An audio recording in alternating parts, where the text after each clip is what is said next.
설교할 때 원로 목사라 하니까 좀 어색하고. 제가 이게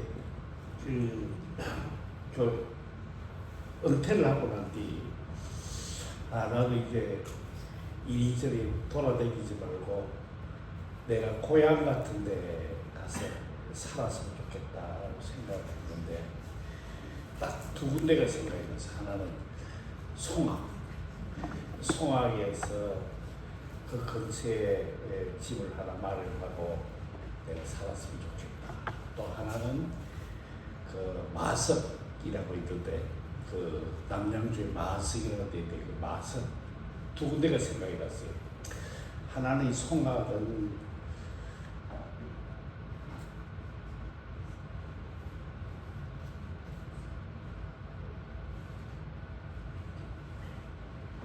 그 아직 목사로서 설익을 쓸 때 목사 아주를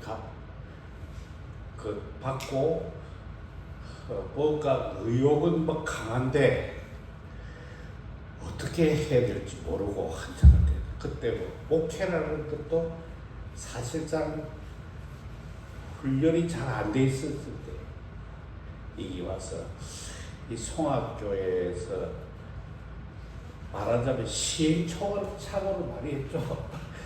여러분들이 걱정거리도 많이 되고 근심거리도 되고 또 여러분들 때로는 뭐 젊은 목사가 막 저거 설치가 되겠냐 하고 불평스러운 모습들을 내가 한번 반출을 해봅니다. 그런데 이 성악교에서는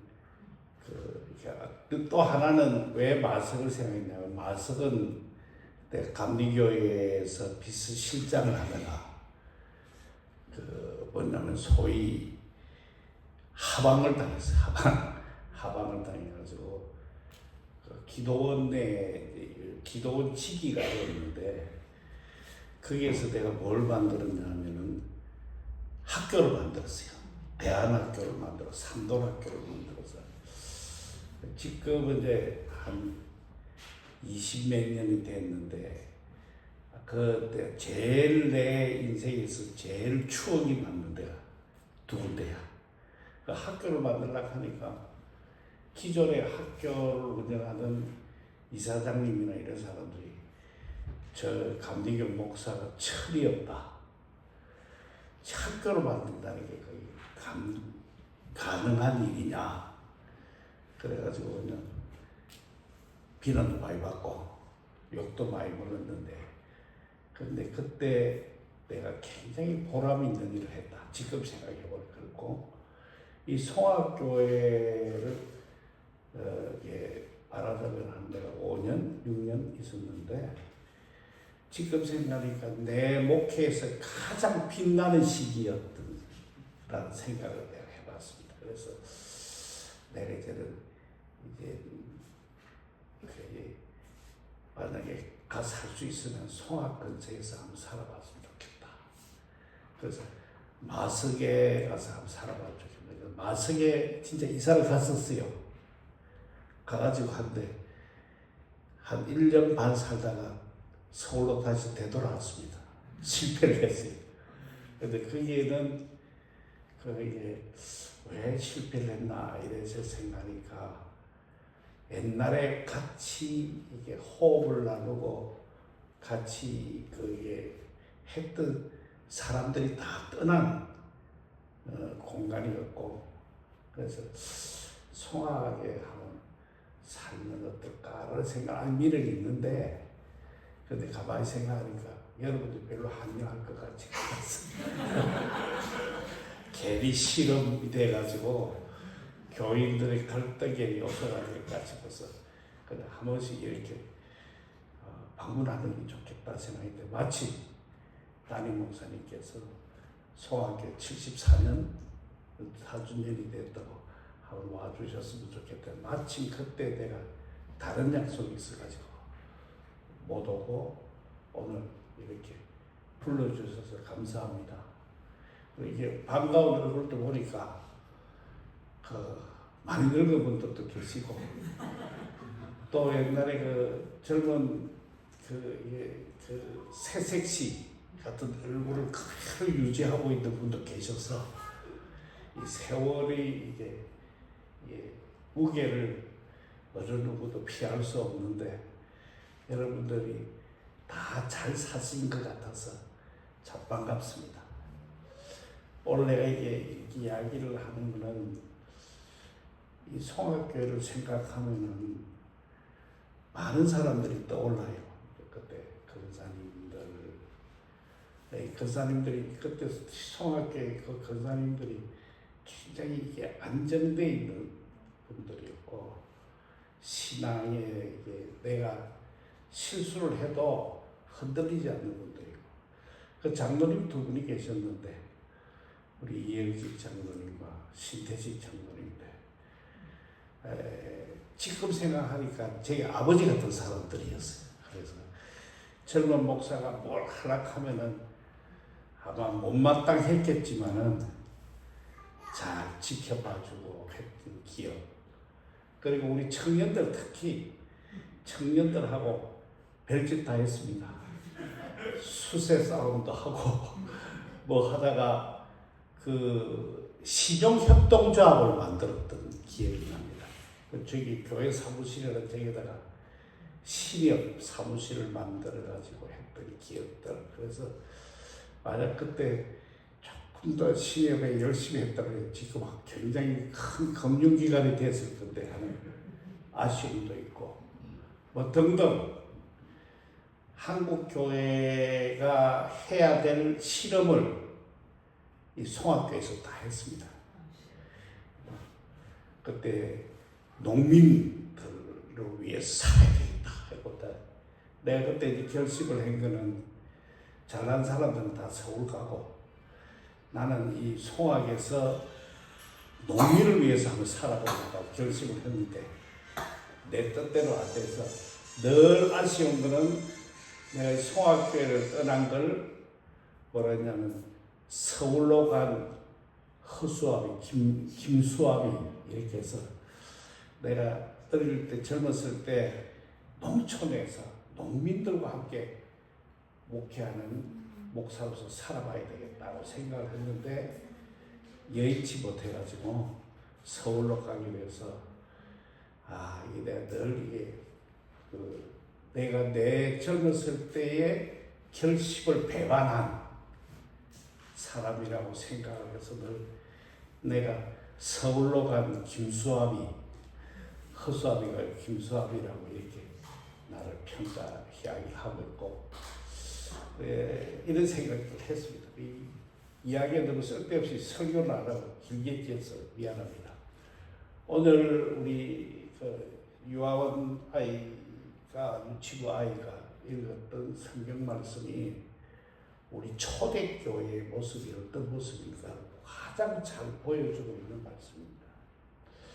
이 초대교회는 여러분들이 생각할 때 요즘 뭐 교회 하면은 교회가 그렇게 그 비난을 받을 잘한다 못한다 이런 약간의 평가는 있을 수 있겠지만은 비난을 받고 없어져야 될 그런 불온한 단체라고는 인정하지 않지 않습니까? 그 당시에는 로마라는 큰 이 강대국이 예수를 가장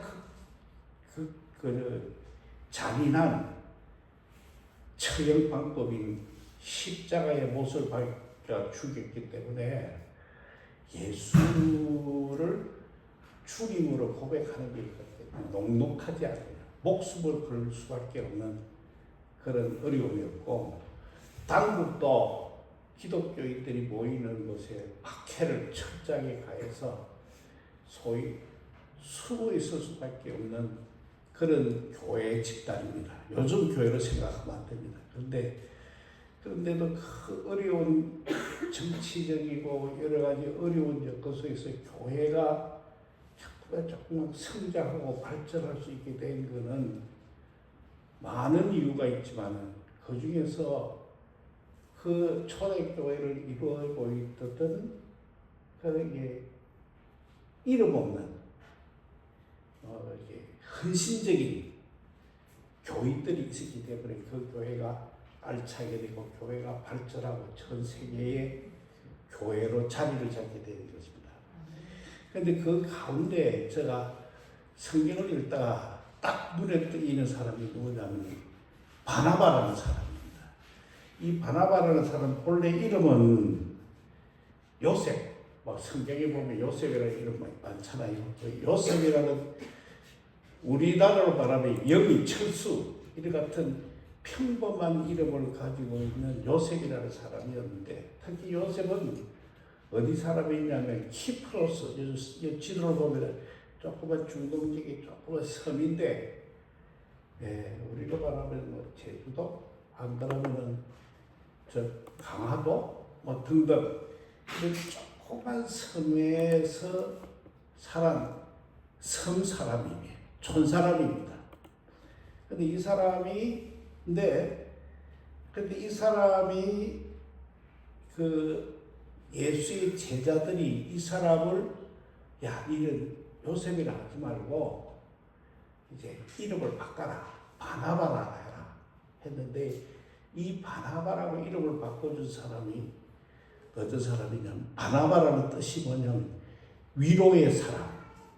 그러니까 이 초대교회에 이 사람이 굉장히 훌륭한 사람 같았어요. 그래서 예수의 제자들이 니는 요셉이라 하지 말고 바나바라 해라 이름을 붙여준 사람입니다. 왜 예수의 제자들이 이 교회에 바나바라는 한 평신도, 말하자면 평신도 지도자를 바나바라, 위로의 사람이라고 이름을 붙여준다고 하면 살펴보면 이게 성경에 이런 이야기가 있습니다. 첫째, 그는 어떤 사람이었냐 하면은 자기 자신을 하나님께 온전히 바친 사람이다, 이렇게 표현할 수 있습니다. 그 당시 이제 초대교회가 형성될 때 교회가 서로들 이렇게 유무상통하고 서로들 이게 그 자신들이 땅이 있으면 땅, 집이 있으면 집 이렇게 팔아가지고 같이 사는 공동체를 이루고 있었습니다. 공동체를 이루고 있는데 이 바나바라는 사람은 좀 재산이 좀 있었던 것 같습니다. 그런데 그 재산을 다 팔아서 그 교회 공동체를 위해서 내놨어요. 그래서 그것이 기초가 돼가지고 교회가 형성이 됐습니다. 그런데 제가 이 재산을 팔아서 내놨다라는 이야기를 하는 게 아니라, 이 사람은 이 교회 공동체를 위해서 전체 자기 자신을 온전히 바쳤다, 이렇게 표현했습니다. 이 성경에 보면은 아나니아와 삽비라는 이야기가 나오는데, 아나니아와 삽비라도 굉장히 열심히 있는 사람이었던 것 같습니다. 그래서 이 사람도 재산을 팔아가지고, 밭을 팔아가지고 교회 공동체에 내놨는데, 이분은 아마 팔아갖고 내달라고 보니까 뭐 여러 가지 걱정거리가 많았던 것 같습니다. 그래서 일부는 자기 몫으로 남겨놓고 일부는 교회에 바쳤어요. 그래서 베드로 사도가 이 아나니아와 삽비라를 매우 책망을 하는 장면이 나옵니다. 그 책망이 성경에 보면 죽음에 이르긴다고 이렇게 표현하고 있는데, 저는 이 바나바와 아나니아와 삽비라를 왜 이렇게 성경에 대조해서 나타났나 하니까, 하나는 똑같은 사람, 똑같이 신앙의 열정이 있었어요. 자기 집을 팔아가지고, 밭을 팔아가지고 교회에다 내놓을 만큼 열정이 있었던 사람인데, 이 둘을 왜 성경이 한꺼번에 설명하고 있느냐 보니까, 아나니아와 삽비라와 바나바의 차이는, 바나바는 자신을 바치되 온전하게 바쳤고, 이 아나니아와 삽비라는 온전하게 바치지 못했던 것입니다. 그런데 그 다음에 예수의 제자들이 아나니아와 삽비라에게 묻습니다. 이게 다 전부냐 이러니까, 이 사람들이 전부입니다. 이렇게 대답을 합니다. 다시 말하면은 아니 내가 사실상 열정에서 밭을 팔았는데 내가 이런 걱정이 있어서 일부만 바칩니다. 이렇게 만약에 말을 했다면은 굉장히 칭찬받을 만한 일이 아닙니까?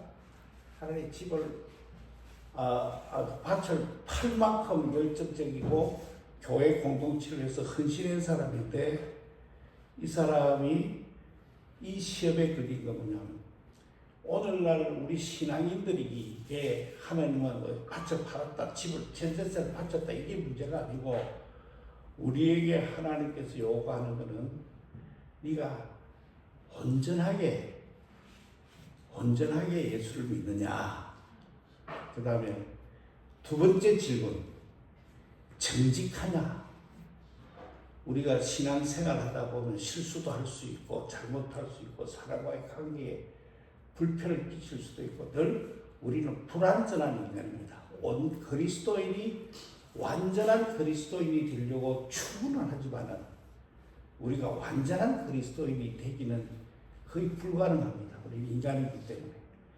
그런데 그 다음에 질문, 정직하냐?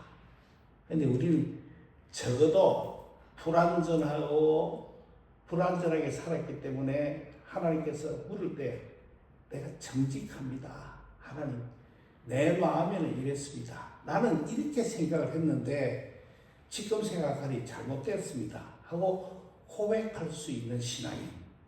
그래서 여러분들이 앞으로 신앙생활을 하시면서 꼭 기억해야 될 것은 이왕 예수 믿고 온전하게 믿으시고 믿다가 잘못되고 있으면 정직하게 자기를 고백할 수 있는 사람이 되시기를 바랍니다. 여기 성경에 보면 이런 이야기가 있습니다. 가인과 아벨의 이야기가 있는데 가인이 자기 동생 아벨을 죽입니다. 그러니까 하나님께서 그걸 보고 가인아 내 아우 아벨이 어디 있느냐 이렇게 물었을 때 그 가인이 자기가 자기 동생을 죽여놓고 내가 어떻게 합니까? 내가 내 동생을 지키는 사람입니까? 이렇게 이야기합니다. 다시 말하면 하나님께서 가인아 네가 네 동생을 내가 죽이는 걸 봤다.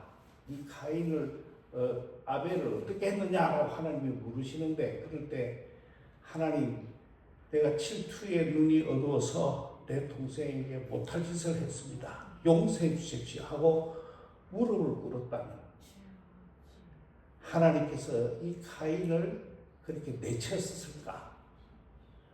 다시 말하면은 우리는 연약한 사람들이고 그리스도인으로서 온전하게 잘 예수를 믿으려고 노력을 하지만 우리는 늘 실수도 많고 약점도 많은 인간들인데 그 인간임을 늘 우리는 기억하고 하나님 앞에 정직하게 설교는 연습해야 됩니다.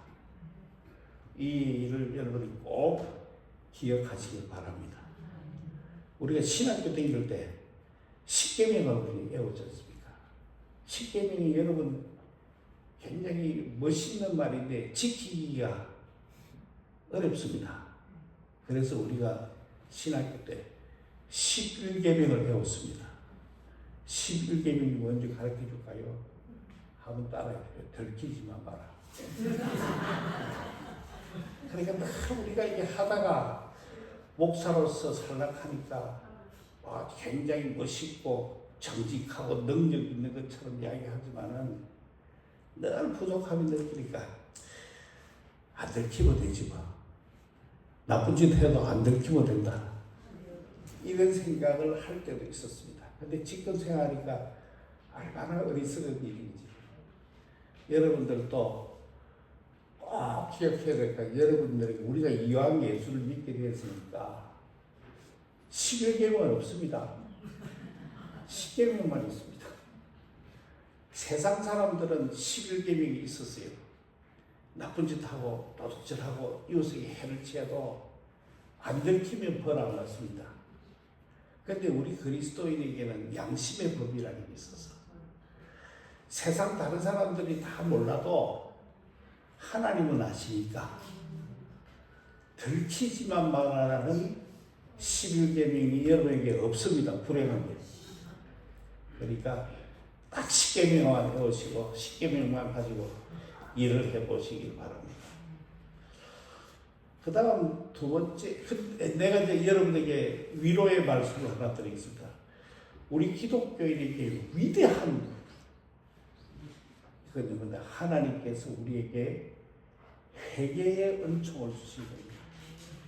잘못해도 하나님 앞에 우리가 다른 사람들은 뭐 죄지어 놓고 뭐 용서해달라고 기도하면 다 되는 자 이렇게 하더라도 우리는 통렬하게 자기의 잘못을 반성하고 하나님 앞에 무릎을 꿇고 기도하면은 내 죄가 주홍빛같이 붉을지라도 하나님께서 흰 양털같이 희게 해주시겠다는 그런 은총의 말씀이 있습니다. 그래서 여러분들은 교회에서 늘 우리의 지난 과거 세상에서 살았던 잘못, 이웃에게 품었던 여러 가지 나쁜 생각들, 우리가 잘못했던 이웃에 대한 우리의 태도, 사람의 태도를 하나님 앞에 고백하고 용서의 은총을 항상 여러분 간직하고 살아가는 여러분이 되시길 바랍니다. 두 번째로 이 바나바는 어떤 사람이냐? 화해의 사람이었습니다. 우리 기독교인이 가지고 있는 최고의 덕목이 화해라고 저는 생각합니다. 이 사울이라는 사람이 있었습니다. 사울이라는 사람이 예수를 믿는 그 당시 예수쟁이들 보니까 전부 다 모지래는 사람들이고 공부도 옳게 못했고 뭐 세상에 이게 부족한 사람들인데 이 사람들이 예수를 믿고 교회 공동체를 이루니까 이 사울이 그다음 우리로 요즘으로 말하는 서울대학교에 아주 엘리트 출신인데 이 사람이 보니까 우리 유대 국가가 잘 번성하고 하려면은 이 예수 믿는 사이비를 따르는 이 사람들을 다 처단해야 되겠다 이런 생각을 했습니다. 그래서 이 사람이 사내들인 의회의 명령서를 받아서 예수 믿는 사람들을 죽이기 시작했습니다. 그래서 첫 번째 예수님 사울이 예수의 제자 중에 또 빌립을 처형하는데 지가 보증을 쓰고 사형 은도를 내리고 했던 사람입니다. 그런데 이 사람이 예수 믿는 사람들을 끝까지 추적하려고 하도 핍박이 심하니까 이 사람들이 예수 믿는 사람들이 안디옥이라는 국경시대로 도망을 갔는데 국경 지역까지 찾아서 죽이려고 했는데 가다가 이 사울이 예수님을 만났습니다. 그래서 사울이 180도 달라졌어요.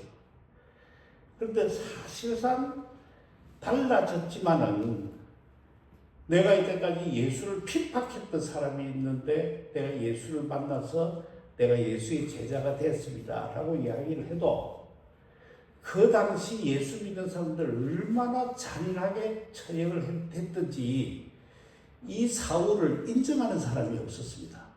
어제까지만 해도 예수 믿는 사람들을 잡아 죽이려던 로마 유대 관원이 예수 믿는다고 이렇게 하니까 사람들이 저게 위장이다. 예수 믿는 사람들을 이렇게 안심시켜가지고 불러내서 처형하기 위한 술수다. 이렇게 생각을 했습니다.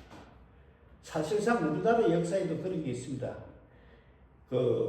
이북에서 공산주의자들이 자리 잡았을 때 그때 조선 기독교도 연맹이라는 걸 만들어서 예수 믿는 사람들이 다 숨어 있는 걸 이제 우리 북한에도 신앙의 자유를 허락해 준다. 이렇게 선전을 해서 그걸 갖다가 믿고 조선 기독교도 연맹에다 등록한 사람들을 죽인 사람들이 많습니다.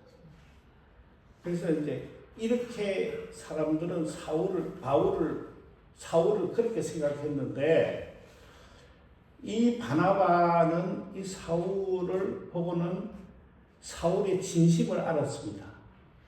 그래서 이 사울을 데리고 가서 예수의 제자들과 사울이 사실 옛날에는 예수 믿는 사람들 박했지만 다메섹 도상에서 사울을 만나서 예수님을 만나가지고 이 사람이 이렇게 변화했다라고 그 사람들과 예수의 제자들 사이에 화해자의 자리에 섰습니다. 우리 기독교인들은 갈등의 한복판에 서는 게 아니라 갈등의 한 축을 담당하는 게 아니라 갈등의 한복판에 서서 서로들 화해하고 용서하고 도와주고 협력하는 자리에 우리 기독교인이 서야 될 겁니다. 여러분들 오늘은 우리가 그리스도인들인데 이 화해자의 자리에는 여러분이 서야 될 일들이 많습니다. 당장 남북 그리고 지역 높은 사람과 낮은 사람 그리고 이런 사람들 사이에 우리 그리스도인이 어디에 되냐 어느 한쪽 편을 드는 게 아니라 그 사람들과 서로들 화해할 수 없는 사람들 사이에 화해자로 설 수 있는 사람들이 다 생각하다 보면 자기 경험이나 자기 생각이나 자기 국가관이나 자기 지역에 대한 생각 때문에 사람들은 갈등을 일으킬 수밖에 없습니다. 무슨 일을 하더라도.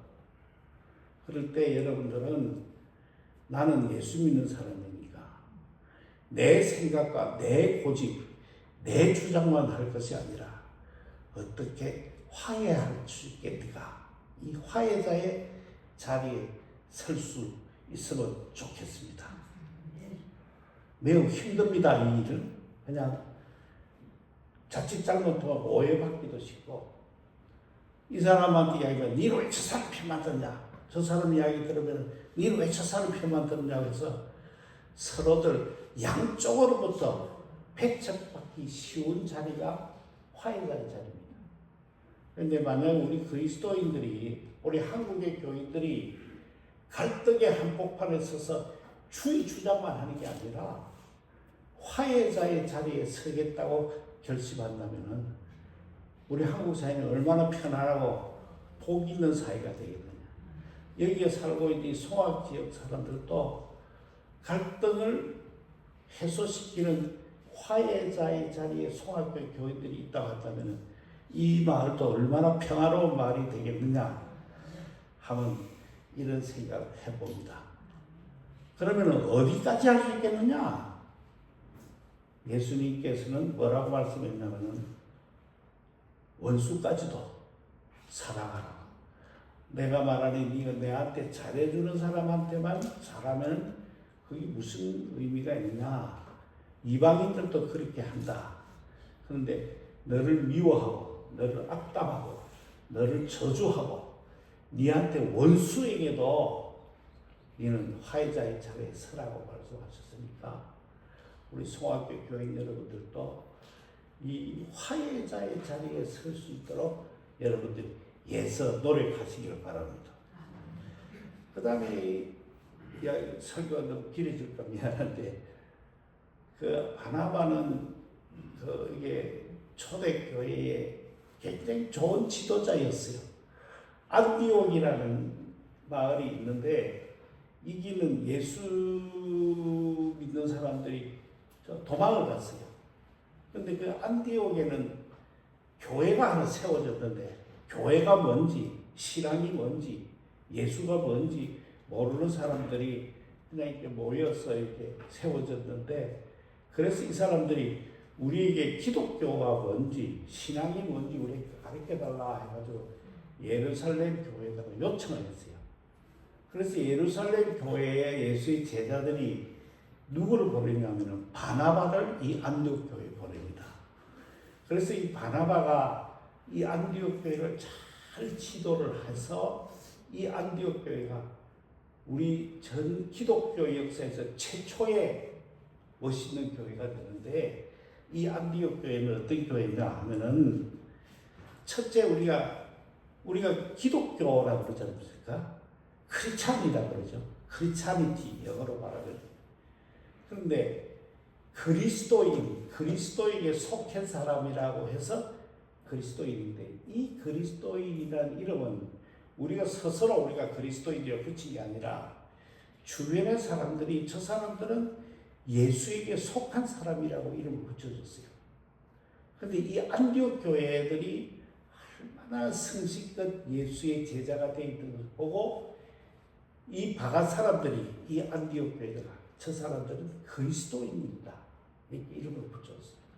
그리고 얼마나 영광스러운 겁니다. 기독교인은 뭔가 달라. 저 사람들은 우리가 생각하고 있는 세상의 이해와 세상의 관계에 따르는 게 아니라 참 멋있는 사람들이라 라는 이름으로 붙여주기 그리스도인입니다. 그러니까 여러분들을 예수 믿는 사람들, 기독교인이라고 하면 자부심을 가지시기 바랍니다. 그걸 여러분들이 잘못하면 사람들이 뭐냐면 예수쟁이들이라고 합니다.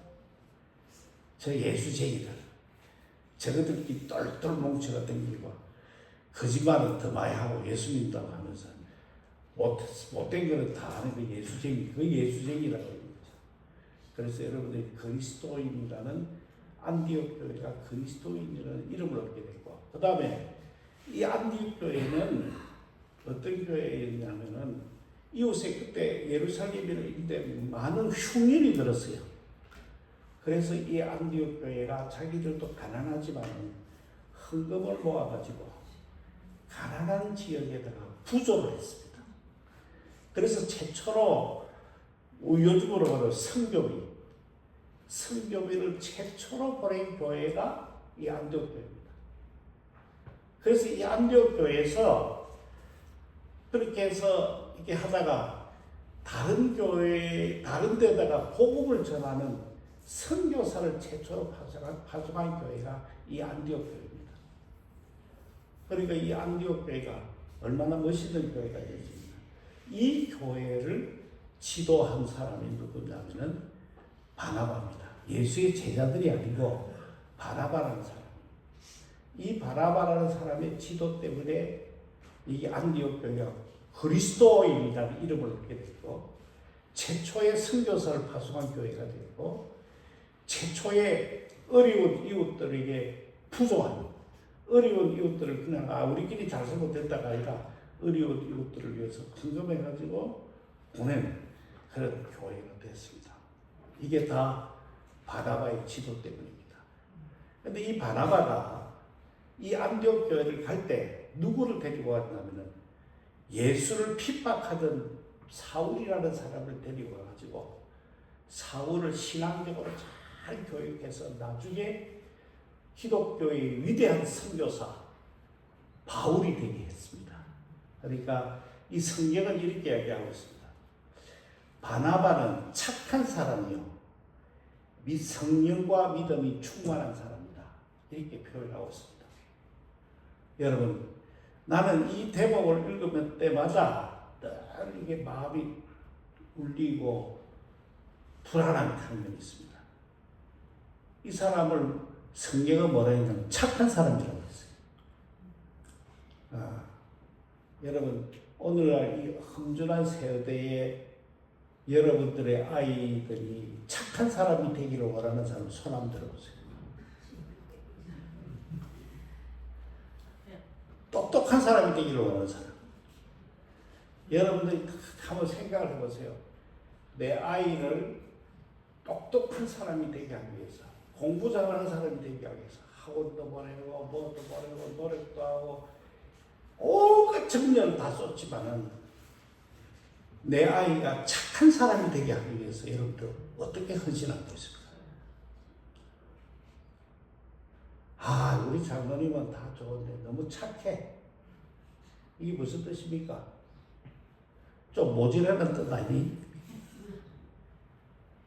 저 사람은 다 좋은데 너무 착해갖고 오늘 같은 이 엄중한 세상에서 살 수 있을까? 이렇게 여러분들 표현 안 합니까? 여러분이 여러분의 자녀들을 자랑할 때 어떻게 자랑합니까? 그 애가 서울대 안 나와, 소위 스카이대 안 나와, 어디 나와, 박사고, 공부 잘하고, 돈도 많고, 잘 삽니다. 이렇게 여러분들은 여러분의 자녀들을 자랑할 때 그렇게 자랑해요. 우리 아이는요, 매우 착해요. 이걸 여러분들의 아이들에게 자랑거리로 삼고 있습니까? 솔직히 한 말씀 해보세요. 이웃에게 여러분의 아이들 소개할 때 우리 아이 참 착해요. 좋아요.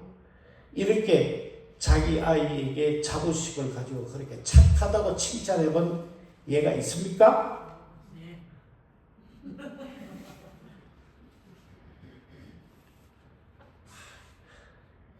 목살이 큰일 났어요.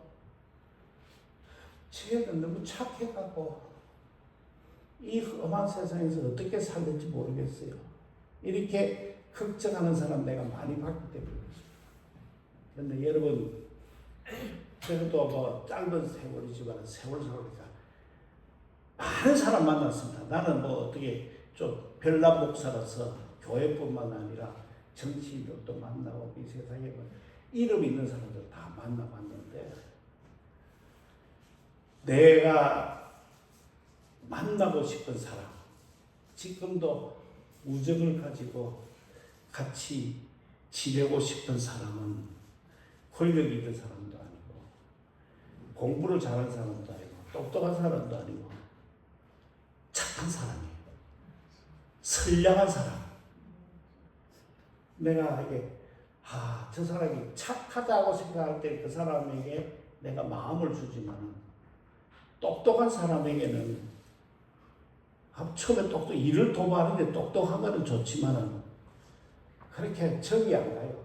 일을 할 때는 그 사람이 지식이 필요하니까 같이 하지만은 그 끝나고 나면은 별로 내 기억에 남지 않아요. 근데 나는 착한 사람들 몇 사람을 내가 보고는 저 사람 선량한 사람이니 내가 저 사람의 관계를 잘 유지했으면 좋겠다는 생각을 갖고 있습니다. 그래 여러분들도 이 바나바도 성령이 이 바나바는 능력이 있는 사람이다. 성령이 충만한 사람입니다. 믿음이 많은 사람입니다. 이렇게 표현 안 하고 첫 번째 덕목을 바나바는 착한 사람이요. 성령과 믿음이 충만한 사람입니다. 여러분들 착한 사람이 되는 걸 두려워하지 마십시오. 주님께서 성령으로 여러분들에게 능력을 더해 주셔가지고 주님께서 착한 사람에게 믿음을 더해 주셔서 세상을 넉넉히 이길 수 있는 힘을 주실 것입니다. 그래서 여러분들도 착한 사람 되시기를 바랍니다. 마지막으로 저는 이 대목을 제일 좋아합니다. 바나바는 오늘 설교 제목대로 관용의 사람입니다. 어떤 사람이냐면은 바나바가 이제 복음을 전하러 갔습니다. 근데 며칠 뒤에 이제 교회 우리가 이쪽 저쪽에 기독교인이 있으니까 그 선교 여행을 떠났는데 이 안디옥 교회에서 바나바와 바울, 사울이라고 불리는 바나바와 바울을 둘이를 보냈습니다. 보는데 1차 전도 여행 때 바나바와 바울과 그 사람들이 조수로 마가라는 사람을 데리고 갔습니다.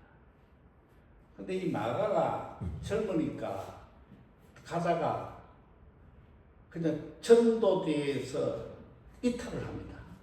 요즘 같으면 뭐 핸드폰도 있고 뭣도 있고 하니까 왜 그러냐. 그리고 여행하려고 하면 차를 타고 쑥 가면 되니까 옛날에는 한 전도 팀이 꾸려지면은 밥을 해야 될 사람도 있고 음식을 마련해야 될 사람도 있고 또 그쪽에서 뭐 통역해 줘야 될 사람도 있고 해서 걸어가는 아닙니까? 그러니까 전도 여행에 5명이 딱 짜여져 있으면 한 사람을 이탈하면 그 전도 여행이 무산되거든요. 근데 이 마가라는 사람이 처음에는 막 열심히 따라가다가 같이 가다가 중간에서 이탈하는 바람에 1차 전도 여행이 굉장히 어려워졌습니다. 그래가지고 이제 2차 전도 여행을 가게 됐는데 이 마가라는 사람이 또 제가 2차 전도 여행도 가겠습니다. 이렇게 하니까 이 마가 때문에 바울과 바나바 사이에 갈등이 일어납니다. 이 바울 선생은 볼 때는 이 마가는 데리고 가면 우리 전도에 굉장히 흠집이 될 것입니다. 전도가 1차 전도 여행처럼 2차 전도 여행도 굉장히 불편해질 것 같고 오히려 실패할 수도 있습니다. 그래서 이 마가를 용납을 안 했습니다. 안 데려가겠다고 했고 바나바는 마가에게 한 번 더 기회를 주자고 했습니다. 근데 여러분들 보십시오. 이 마가를 반대하는 바울 선생을 한번 생각해보세요. 바울은 어제까지만 해도 예수를 믿는 사람들을 잡아 죽이는 천병이었습니다. 자기도 한번 이 실수를 했고 변화를 경험했던 사람입니다. 그런데 자기가 봐도 이 마가는 더 용납할 수 없는 싹수가 노란 젊은이였던 것 같습니다.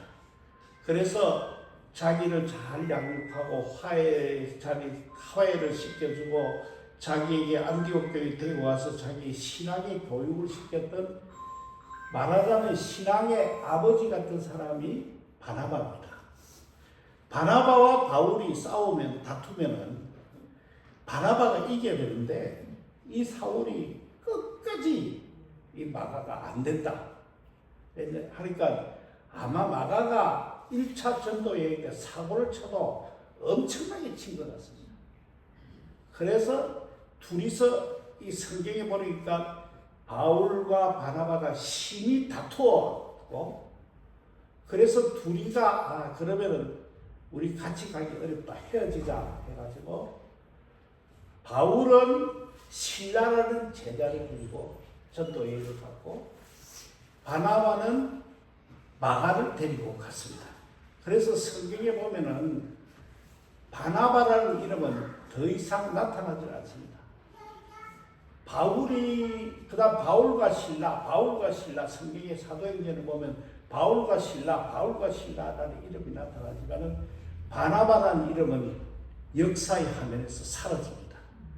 그래서 많은 사람들이 바나바의 잘못된 선택, 마가를 끝까지 옹호하고 지지한 바나바의 잘못된 선택이라고 해석을 하는 사람이 있습니다.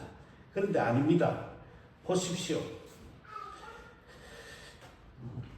바나바는 이 마가를 데리고 가고 자기 고향 키프로스로 가서 마가를 잘 교육해가지고 다시금 누구에게 보내느냐면 바울에게 보내줍니다. 그래서 바울이 이 변화된 마가를 자기 선교지의 동역자로 삼습니다. 그래서 이 바울 선생의 편지에 보면은 빌레몬서에 보면은 바울 선생이 나의 동역자인 마가와 아리스다가와 데마와 누가가 문안합니다. 이렇게 표현하고 있습니다. 바울 선생이 자신의 동역자의 첫머리에 싹수가 없다고 생각했던 이 마가를 나의 동역자라고 합니다. 여러분 성경에 보면 순서가 나오는 거 보면 처음에는 바나바와 바울 나오다가 그 다음에 바울과 바나바 이렇게 나오는 거 순서가 굉장히 중요한데 이 성경에 보면은 누구든 세상을 떠났고 나를 떠났는데 마가만 나와 함께 있느니라. 이렇게 이야기를 하고 바울 선생이 끝까지 동역자로서 동지로서 바울 선생의 끝에 남아준 사람이 누구냐면 마가입니다. 바울 선생이 이렇게 이야기해요. 감옥에 바울 선생이 감옥에 갇혔습니다. 감옥에 갇혔죠. 감옥에 갇혔는데 바울 선생이 이렇게 편지를 씁니다. 나와 함께 있는 아리스토가와 마가가 여러분에게 문안합니다. 여러분은 이미 마가가 여러분에게 가거든 잘 영접하라는 지시를 받은 거랍니다.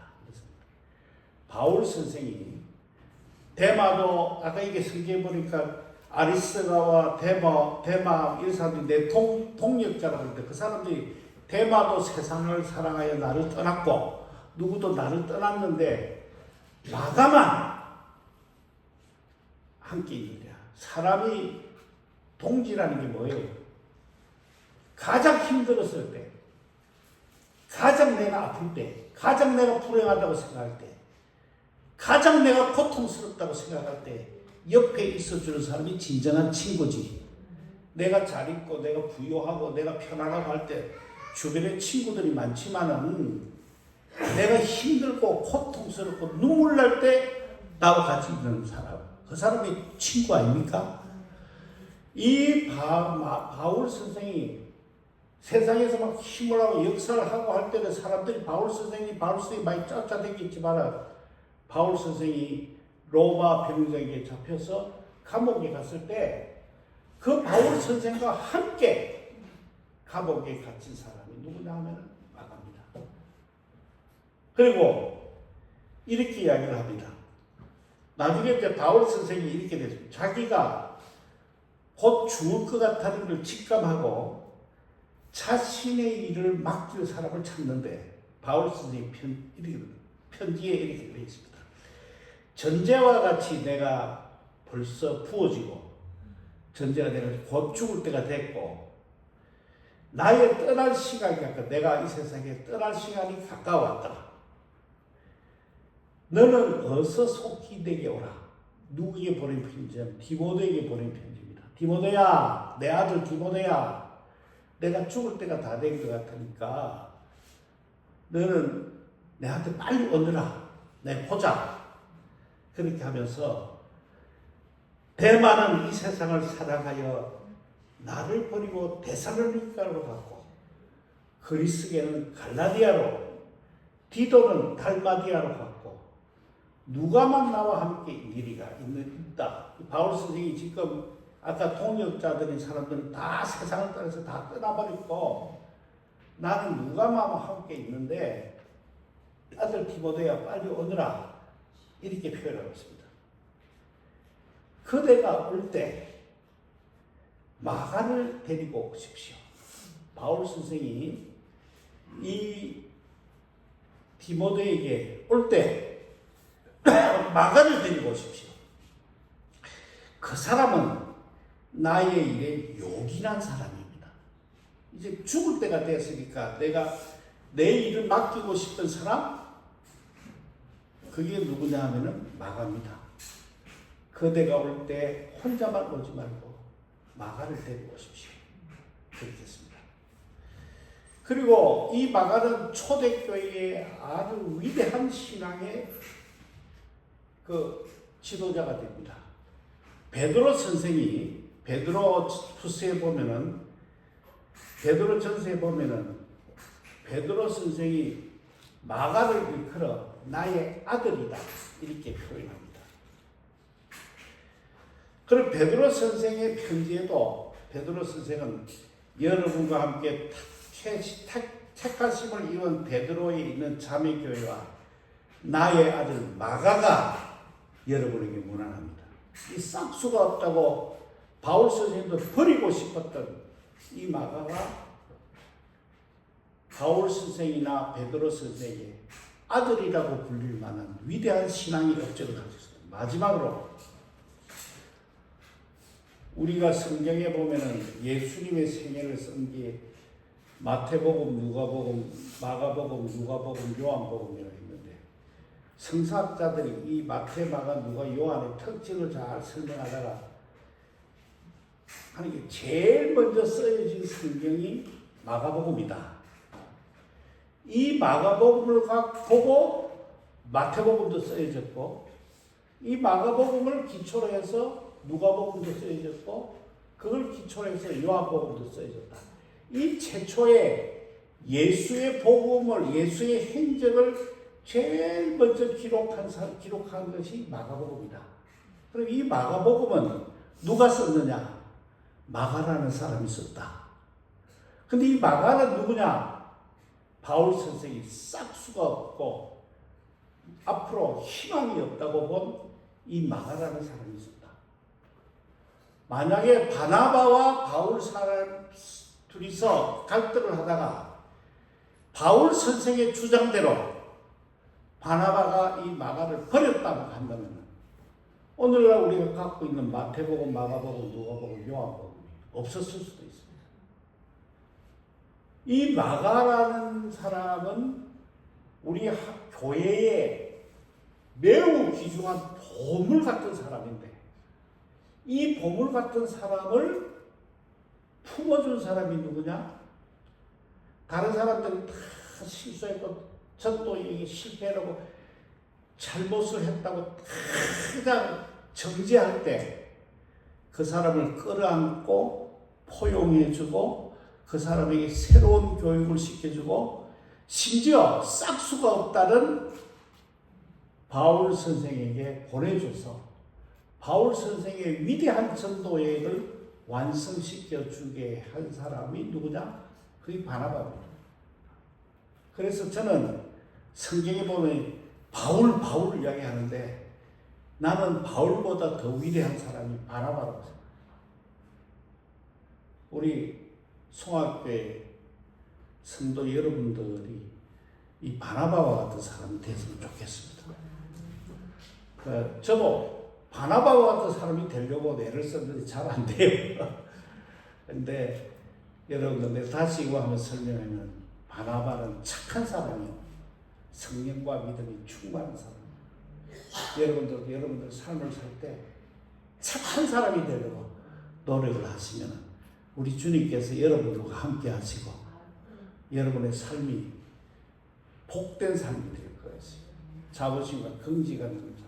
그래서 여러분들이 이제 교회 생활을 하거나 여러분이 가정 생활을 하거나 여러분들 이웃과 여러분의 삶을 할 때 내가 예수 믿는 사람이지 예수 믿는 사람의 덕목 중에 온전히 정직하게 그리고 화해의 사람 그리고 착한 사람 그리고 관용의 사람 이렇게 한번 돼보겠다고 여러분 결심하시고 그렇게 살아가시면 좋겠습니다.